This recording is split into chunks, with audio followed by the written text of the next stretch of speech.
Hey there folks, welcome to Whisper Dark, where today we're diving into the first part of a chilling tale from 19th century Hammersmith, a quiet little village that got turned upside down by a ghostly figure that terrified its residents, locking them inside their homes at night and set the stage for one of Britain's strangest legal cases, known as the Hammersmith Ghost Murder. So buckle up for a story packed with mystery, fear, and a tragic twist that'll leave you speechless. Back in the winter of 1803, Hammersmith, nestled along the banks of the Thames River, was a peaceful spot where mornings carried the scent of damp bricks and coal smoke drifting through the air, and the towering spires of St. Paul's and St. Peter's churches cast a grand shadow over the village, as if keeping watch over its every move. The locals went about their daily grind, merchants tending shops, boatmen hauling barges along the river, and blacksmiths hammering away in the churchyard, while the sounds of geese honking and church bells ringing filled the air, creating a serene backdrop to a simple life. But behind this calm scene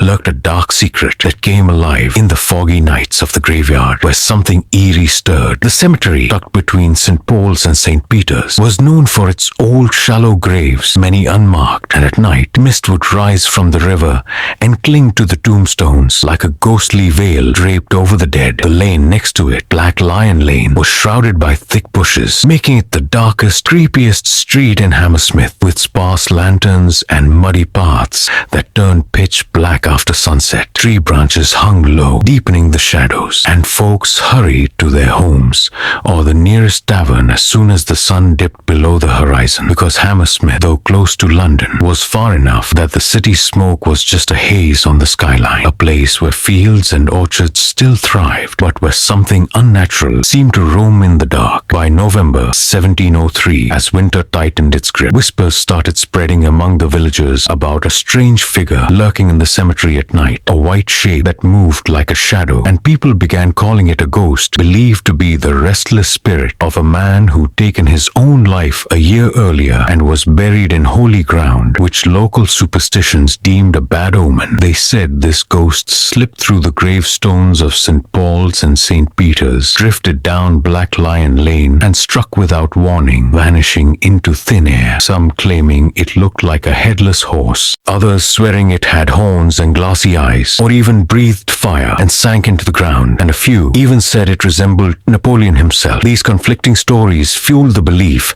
that this entity could change its form, but over time, a clearer picture emerged. A tall man draped in a white sheet, like the classic ghost we imagine today. The villagers didn't find it funny. They were so terrified that they locked their doors at dusk and stayed inside until dawn, and word of this haunting thing spread to London newspapers, where readers gobbled up tales of the Hammersmith ghost, sparking curiosity across the city. On December 15, 1803, a young guy named Thomas Groom was heading home late at night through the cemetery with a fellow servant, using it as a shortcut on a foggy evening, trailing a bit behind, hands in his pocket, lost in thought, when a sudden rustling noise stopped him in his tracks. As he looked around, saw nothing, and started walking again, only to feel two strong hands grab his shoulders out of nowhere. He yelled. His friend turned back, confused, asking what was wrong, but Thomas was shaking with fear as the grip tightened, spinning him around until the hands reached his throat. The pressure on his neck was real. Acting on instinct, he swung his arm and hit something soft like a cloak, and the thing let go and vanished, leaving both boys to sprint away in panic, while newspapers blew the story out of proportion, claiming Thomas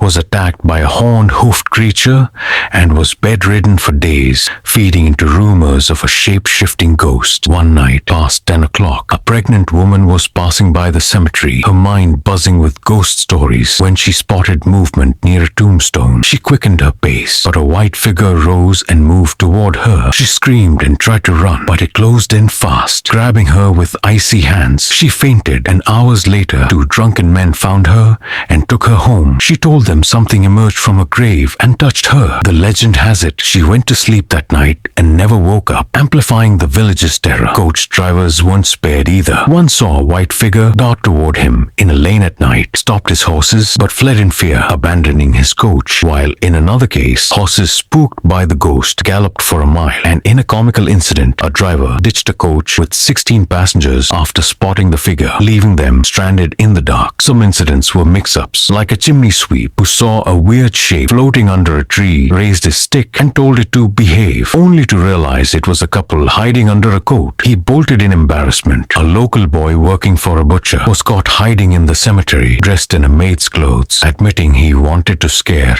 a servant girl. And night watchman William Girdler on December 29 saw a white figure wrapped in a sheet running away, figuring it was a prankster since ghosts don't flee. These events turned Hammersmith into a hotbed of mystery, with residents taking the ghosts seriously, fear gripping the village so tightly that no one dared step out at night, and London papers spread the tales, making Hammersmith infamous. This story doesn't end here, as the next part will unravel the darker turn this haunting took, leading to a tragic outcome that shocked the village. That's all for the first part of this Whisper Dark episode. Let us know in the comments what you think of this tale. Hit that like button, subscribe, and stay tuned for the next episode. Sweet dreams.